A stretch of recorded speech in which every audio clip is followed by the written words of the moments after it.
Excellences, honorables, Mesdames, Mesdemoiselles et Messieurs, en vos titres et qualités, je prends la parole à ces instants d'obsèques pour deux mots. Le premier est celui de remerciement à l'endroit de la famille, des amis, de ceux qui ont été proches d'Ndaye, de nos léopards en leurs différentes disciplines,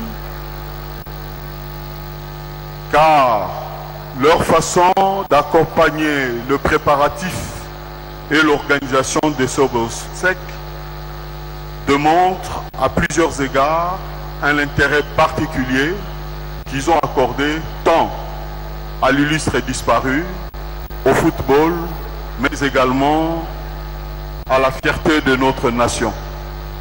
En ce mot de remerciement, je voudrais associer les comités qui a piloté le préparatif et l'organisation de ces obsèques, particulièrement pour leur sens d'abnégation, d'organisation et de sérieux.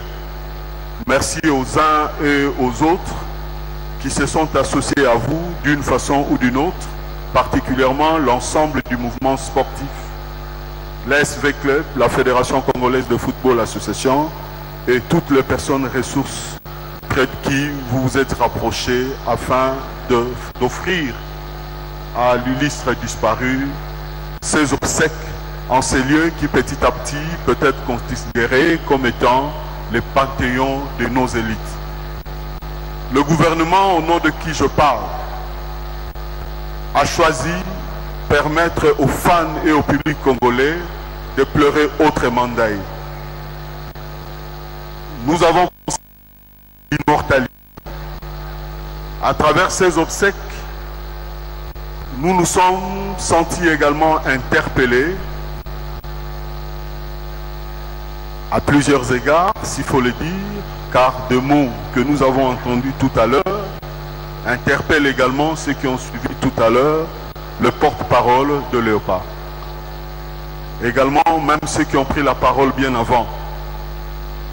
Ainsi, il m'a été autorisé, en ce jour où nous sommes en train de plier nos bagages pour quitter le cabinet de sport où nous avons été locataires pendant 1 année et demie, pour annoncer que Ndaye est venu de Kananga, de Loulouabou, chef-lieu de l'actuelle province du Kasaï central. En vue d'immortaliser Ndaye, il a été décrété que le stade dont le budget a été retenu pour l'exercice 2019 et que l'étude a déjà été portée à la connaissance du ministre des Travaux publics et Infrastructures soit débaptisé Ndaye Mutumbula.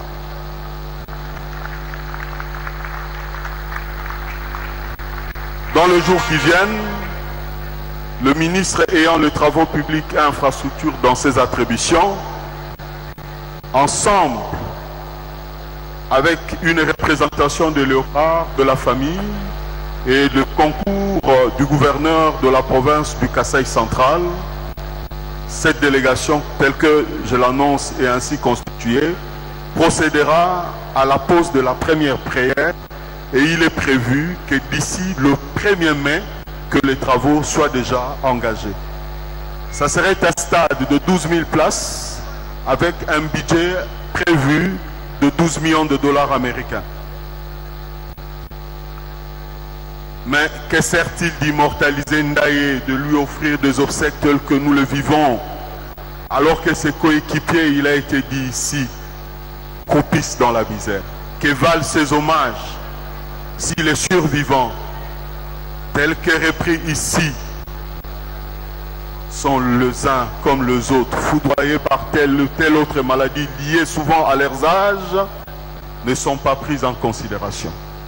À cet effet, le gouvernement réagit et choisit cet instant pour annoncer que le soin de médicaux de Léopard, pas seulement la génération qui a porté haut le drapeau de la République en 68 ou en 74, mais également tous les survivants jusqu'à la génération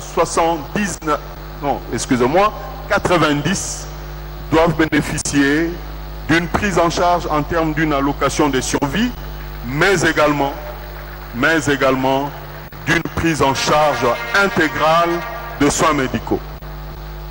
Mais pour ceux qui bénéficient des soins médicaux parce que vivant à l'étranger et pour des raisons diverses ont choisi d'autres nationalités, il a également été décrété que chacun de leur part, édition 78, édition 68 et édition 74, depuis hier, ce décret du Premier ministre a été signé, sont désormais titulaires de passeports diplomatiques.